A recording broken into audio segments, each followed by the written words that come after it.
மலையழகில் ஈஸ்வரனின் மகிமை புரிகிறதே, திருவடியில் சித்தர்களின் சித்தம் பதிகிறதே.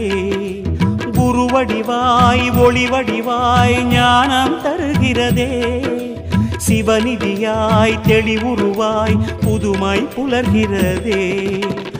மண்ணை தினம் காத்திடும் உண்ணாமுலை நாதனின் கண்ணை தினம் காணவே அண்ணாமலை சுற்றுவோம்.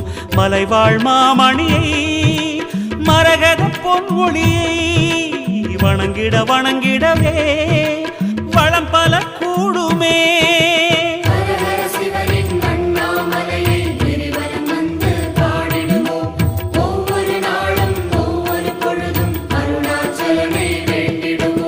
ஹர ஹர சிவனின் அண்ணாமலையை கிரிவலம் வந்து பாடிடுவோம்.